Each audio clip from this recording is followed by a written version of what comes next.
Waalaikumsalam warahmatullahi wabarakatuh.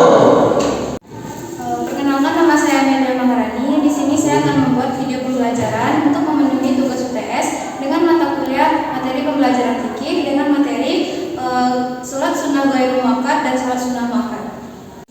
Apa kabar anak-anak ibu semuanya? Baik, Bu. Ada yang tahu tidak apa materi kita pada hari ini? Sholat sunnah muakkad dan ghairul muakkad, Bu. Nah, ya, pada hari ini kita akan membahas tentang sholat sunnah muakkad dan sholat sunnah ghairul muakkad. Nah, sebelum kita masuk kepada apa itu sholat sunnah muakkad dan ghairul muakkad itu, kita harus tahu dulu konsep dari apa itu sholat sunnah. Nah, sholat sunnah itu adalah sholat yang diwajibkan untuk kita kerjakan, karena jika kita kerjakan dia akan mendapat pahala, namun jika kita tinggalkan dia juga tidak berdosa. Jadi anak-anak, poin pertama yang akan kita bahas itu adalah sholat sunnah muakkad. Jadi sholat sunnah muakkad itu adalah sholat sunnah yang sangat dianjurkan oleh Rasulullah SAW, karena Rasulullah sering mengerjakannya. Dan sholat sunnah muakkad ini dia berdampingan dengan sholat fardu atau sholat lima waktu. Ada yang tahu tidak apa hukum sholat sunnah muakkad ini? Tidak, Bu. Nah, jadi hukum kita melaksanakan sholat sunnah muakkad ini yaitu sangat dianjurkan ya. Apabila kita kerjakan dia akan berpahala, karena kita mencontoh dari Nabi Muhammad SAW karena dia sering mengerjakannya. Dan jumlah rakaat pada sholat sunnah muakkad ini yaitu 10 rakaat ya. Jadi dalam kita melaksanakan sholat sunnah muakkad ini ada hal-hal yang perlu kita perhatikan. Anak-anak ibu ada yang tahu tidak apa saja hal-hal yang perlu kita perhatikan dalam melaksanakan sholat muakkad ini? Baik, Bu. Coba Anda lihat. Baik, hal yang perlu diperhatikan dalam sholat sunnah muakkad ini yang pertama tidak didahului azan dan iqamah. Yang kedua dilaksanakan secara munfarid ataupun sendiri-sendirian kecuali sholat sunnah di Aidain. Ketiga, dimulai dengan niat sesuai dengan jenis salatnya. Yang keempat, dilaksanakan dengan 2 rakaat salam. Yang kelima, tempat pelaksanaannya salat sebaiknya berbeda dengan salat wajib. Keenam, bacaan sunnah ada yang dibaca sirri berbisik-bisik, contoh salat duha dan salat sunnah rawatib, dan ada yang dibaca jar atau keras, contohnya salat sunnah hidain. Nah, itu ya yang disebutkan saudara itu penting untuk kita pahami agar kita waktu kita melaksanakan sholat sunnah muakkad ini benar dan sesuai dengan yang dianjurkan oleh Nabi Muhammad SAW. Seperti yang Anda lihat di sini, macam-macam sholat sunnah muakkad itu. Yang pertama yaitu sholat sunnah rawatib. Sholat sunnah rawatib ini adalah sholat sunnah yang dianjurkan Nabi Muhammad SAW dikerjakan setelah maupun sesudah ataupun sebelum kita sholat. Nah, sholat rawatib yang dianjurkan oleh Nabi Muhammad SAW itu yang pertama yaitu 2 rakaat sebelum subuh, 2 rakaat sebelum zuhur, dan 2 rakaat sesudah zuhur, 2 rakaat sesudah asar, 2 rakaat sesudah maghrib, dan 2 rakaat sesudah isya. Nah, kenapa 2 rakaat sebelum subuh itu penting? Karena kalian pasti pernah mendengar kata-kata seperti ini.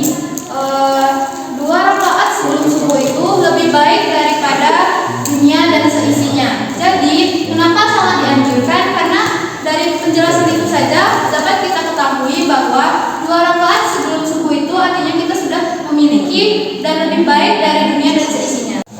Nah, yang tadi Ibu jelaskan itu merupakan sholat sunnah rawatib. Yang kedua itu ada sholat sunnah malam. Nah, sholat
tahu kan? Sudah Bu. Pasti sudah pernah mengerjakannya. Sudah Bu. Nah, yang poin kedua yang akan kita bahas yaitu sholat sunnah ghairul muakkad. Berbeda dari sholat sunnah muakkad, sholat sunnah ghairul muakkad ini dia tidak terlalu dianjurkan. Namun jika kita mengerjakannya, kita tetap mendapatkan pahala. Hukum melaksanakan sholat sunnah ghairul muakkad ini seperti sholat sunnah muakkad, dia dianjurkan. Namun sholat sunnah ghairul muakkad ini tidak terlalu dianjurkan. Jumlah rakaatnya, kalau sholat sunnah muakkad dia 10 rakaat, namun kalau sholat sunnah ghairul muakkad dia bisa lebih dari 10 rakaat, misalnya 12 rakaat. Nah, sama halnya dengan ketentuan dari sholat sunnah muakkad tadi, ada hal-hal yang perlu kita perhatikan juga saat kita melaksanakan sholat sunnah ghairul muakkad ini. Ada yang bisa atau ada yang tahu apa saja hal-hal yang perlu diperhatikan dalam melaksanakan sholat ghairul muakkad ini?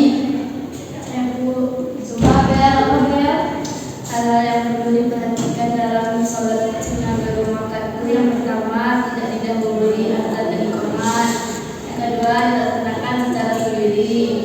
Yang ketiga, dilaksanakan dengan 2 rakaat salam. Yang keempat, yang melaksanakan sholat sunnah sebaiknya berbeda dengan sholat wajib. Yang kelima, bacaan tidak dinyanyikan. Yang terakhir, memulai sholat diawali dengan niatnya masing-masing. Nah, itu adalah hal-hal yang perlu kita perhatikan ya, agar kita tidak salah dalam melakukan sholat ghairul muakkad ini. Nah, selanjutnya kita masuk kepada macam-macam sholat sunnah ghairul muakkad. Anak-anak ibu, ada yang tahu apa saja sholat sunnah ghairul muakkad ini?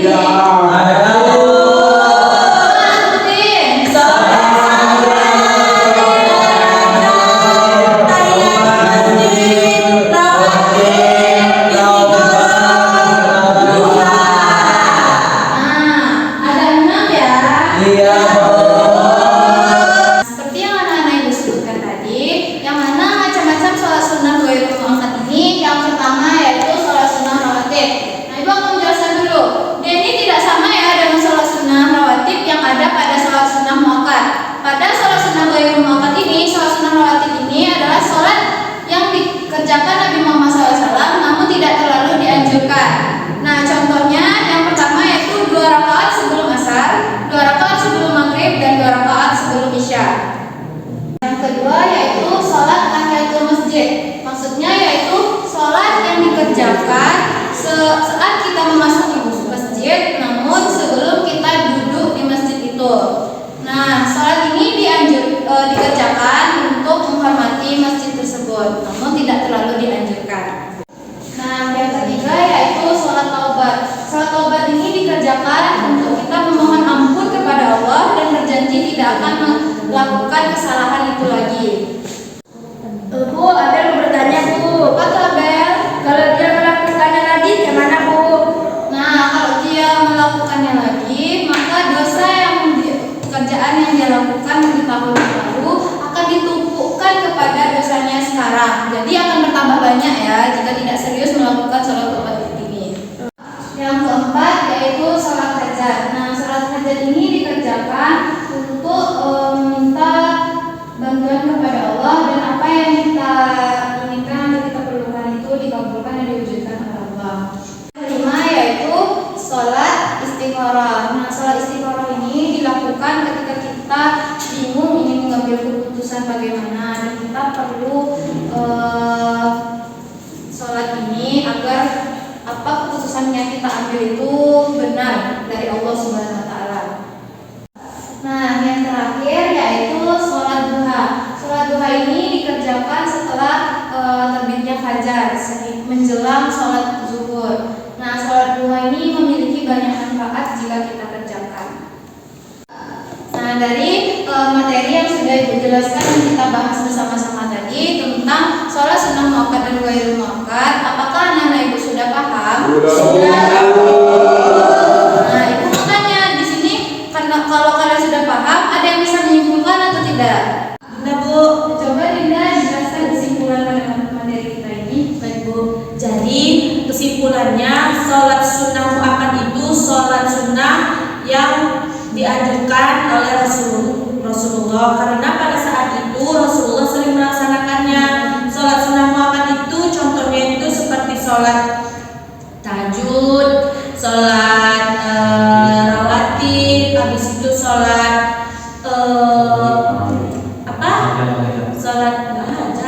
sholat witir dan lain sebagainya. Pokoknya Nabi Muhammad itu sering melakukannya.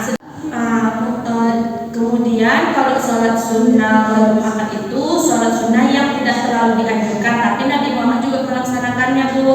Contohnya itu seperti sholat duha, sholat taubat, istikharah, ya hanya hal-hal tertentu aja yang membuat Nabi Muhammad sholat.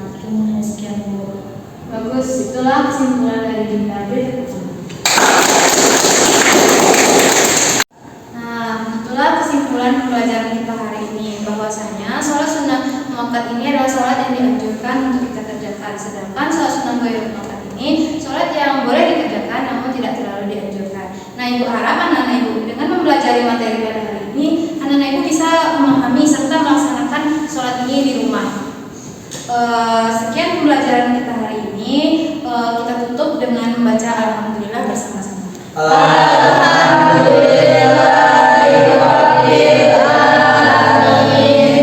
Ibu akhiri pembelajaran kita hari ini. Assalamualaikum warahmatullahi wabarakatuh.